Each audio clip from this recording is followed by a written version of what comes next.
Hi, everybody. So, I have a question for you. Do you talk too much? Now, I might be the last person that you'd expect to give this advice because I legitimately have been told my entire life that I talk too much. But this is when you talk too much and people tell you you talk too much and you're trying to figure out, do you, and what you can do to change it. So, my name is Jackie Schwab, and I'm the founder of the Press Play Lifestyle Signature System and a professional success coach. And it was yesterday and the day before, I had two different clients of mine ask me what you do if you keep getting feedback that you talk too much. And I had to sit and think because this has literally been something that anyone who knows me knows has probably plagued me since before I was even born. Not so much that I feel I talk too much, but I think others had given me quite a bit of feedback saying, "Do you always have to have an opinion about everything?" And unfortunately, I do relate to this plight. I mean, I do, but there is some things that I've done that have helped me to gather my thoughts, pause for a moment, and then think about what I'm going to say before I say it. Now, while I'm not perfect, I've certainly gotten significantly less feedback about talking too much. Maybe at home it's because my little guy Jack has actually overtaken my talking too much mantle. But the fact is, there are some strategies that all of us can use to consider maybe talking a little bit less or choosing what we're saying differently. Now, in this particular case, the individual that I was working with is I'm very fond of the disc profile, and this person was a very high C, being very technical, very precise, and what very bright. Want to make sure everyone understood what he was saying, and he was talking to his boss, who was a very strong D, which for lack of a better word, is strong. They like things bottom line, right? And they don't want to hear this long explanation that you feel is super important so that they know everything that they need to know. So, the first kind of tip is actually to consider your audience. Now, of course, it's a little different if you're in a meeting setting, but if you're in a one on one interaction, it's not always a great idea to just pontificate and to infinitum when you're talking to someone that maybe is your boss and your boss is sort of a bottom line guy. Well, if you know that, maybe plan before you go in the meeting. What do you need to say? What is the thing he asked you for? And before explaining everything, just give him the answer and see how it goes. He may not want any of the details. He may actually trust that you are an expert in what you do and not require all of that extra commentary because he knows, of course, you will already have done it. The second tip that I have is to take notes. I find very often that in meetings, especially with lots of folks, I am the one that people are like always ask me for my notes, and the reason isn't because I'm like the best scribe ever. It's that I use the notes to write down what others are saying so that I can look at it, read it, and then decide if I really need to have an opinion. And essentially, my brain moves faster than my pen. It also moves faster than my mouth, or my mouth also sometimes moves faster than my brain. So, writing it down gives me an opportunity to slow down enough. And sometimes someone else will already pipe up or ask the question, or they'll answer the question that I was, so needing to hear and have solved at that moment.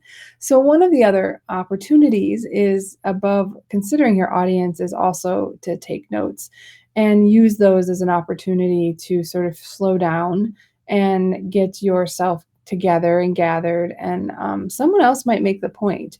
Now, this is contrary to some advice that I've seen out there in terms of actually saying women shouldn't take notes. Women should stop putting in that role and utilize, if you have something to say, you should say it. And certainly you can accept that advice as well.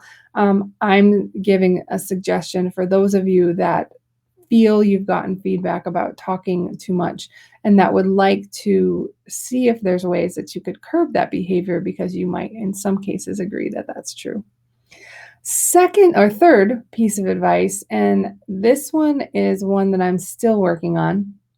And I learned it from a woman named Denise Brown. She, in a kind of unrelated context, she's a caregiving consultant trainer, and she believes that in any kind of coaching or communication relationship, there's three things that you should do. If you want more information, you should ask. But after you ask, you should listen until that person's done. And then before you start telling them your point of view, validate them by paraphrasing it back. And while that may seem kind of crazy, sometimes the issue isn't that people don't understand you. It's that they process a little bit differently than you, or they're a little slower to process information. And if you just keep yapping, they're on like three sentences before you, and no, they don't understand. But it's not because they're not able to or not bright enough to. It's because they take information in a different way. And then the last piece of advice, it was actually my client shared with me that worked for him. And it was very exciting because I thought, oh, I'm going to put this into practice. But it's a big thing in their culture that the organization they're in, if you disagree, that's fine, right? There's some creativity within conflict, and conflict doesn't have to be a bad thing. However, when everyone comes to a conclusion, right? If you are in that meeting and a decision is made or you are overridden, at that point, commit, right? Commit that is the answer that you guys have all decided, and move forward with that as the choice. Don't go back later and go, well, I didn't agree with that, or I know it was a bad idea when I talked to you, but nobody wanted my opinion. Once everybody is done with the conflict, winner or loser, once an agreement is made, commit and move forward as if you are the one charging for that change.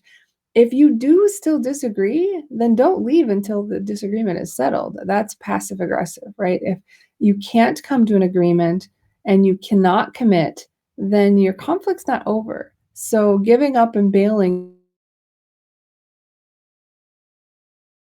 you it's kind of one of those things, maybe you shouldn't be continuing to complain about it, right? So state your case, do your best to get them to understand your point of view. But if the decision is made, trust me, it's much better if you all commit and move forward. So those are 4 ways that I have used over the last couple of millions of years to try to curb my enthusiasm for hearing my own voice.